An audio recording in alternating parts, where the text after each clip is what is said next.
Well, the last time I spoke to Bridget McKenzie, the former Deputy Leader of the National Party, it was about the issue of nuclear power.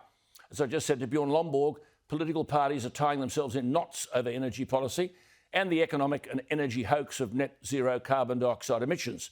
Senator Bridget McKenzie led earlier this year 5 National Party senators drafting legislation allowing the Clean Energy Finance Corporation to invest in nuclear power at a time when 2/3 of coalition MPs, that's a good number of Liberals, backed the ban on lifting nuclear power. We'll return to that subject down the track, but I want to talk to Bridget McKenzie about Christine Holgate. And Senator McKenzie joins me.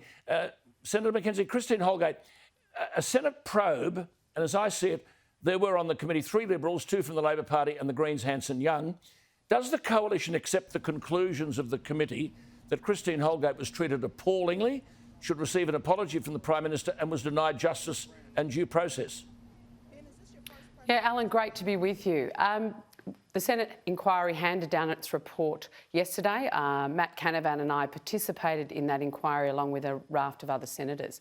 And our one focus was to actually ensure the financial sustainability that Christine Holgate brought to Australia Post as part of her tenure as CEO was continued. And we've been able to do that through the recommendations. I just want to go back just to business about the apology and so on, and that the Di Bartolomeo should go. That was what the report said. 24 hours on, is Di Bartolomeo, the chairman of the board, still in charge?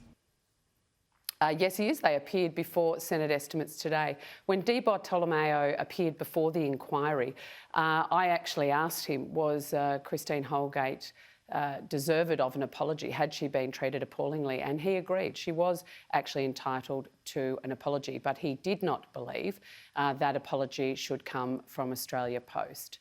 Now, what we see today is this magnificent CEO who really underpinned the financial sustainability of particularly the licensed post offices out in rural and regional Australia through a landmark Bank at Post deal, has moved on, albeit to Australia Post's competitor, so we'll see what's wrought over time.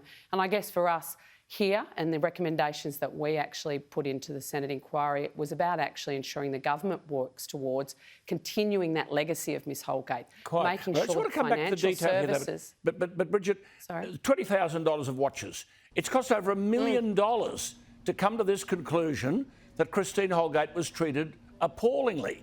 Now, the coalition government forked out $30 million of our money for a lump of land at Badgerys Creek valued at only $3 million. It gave a female artist $20,000 for a yawning room at her Woolloomooloo gallery. Is Christine Holgate going to get an apology from the Prime Minister?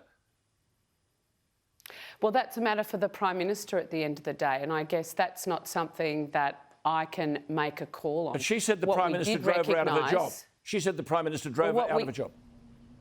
Well, Alan, I think what we can all recognise was this was an incredibly difficult period. The evidence that we received at the committee was that Ms Holgate did not breach any policies in terms of the gifting, right? And the chair was very clear in that. She followed the policies. And my commentary at the time, and it remains today, was change the policy, don't get rid of your CEO.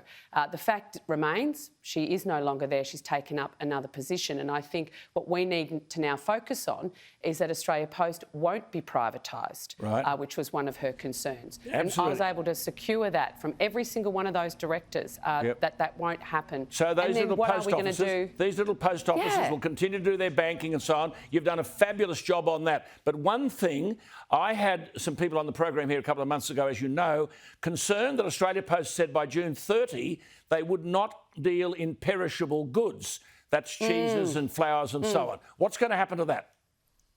Well, Alan, great news. That also was something that we raised in the inquiry, and you'll see it in the Coalition Senators' recommendations, that Australia Post needs to be the provider of choice around the trucking of perishable goods. We heard evidence, oh, well, Senator, you know, there's other providers that can do that. Well, when I talk to my farmers out my way, and I'm sure you know plenty of primary producers who make these fantastic cheeses, wines, a whole lot of different goods, that Australia Post is actually the only courier in town or within Cooee. And so we need to make sure that the Australian-owned Australia Post does its job, and that's one of the things I'm going to be pursuing over coming months. So June 30 is close. What can you say to these people?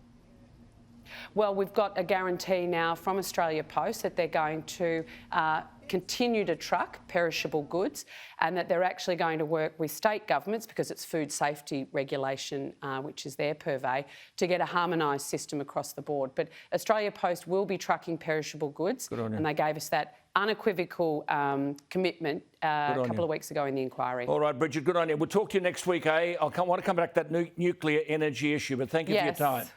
There she is, Senator Bridget McKenzie.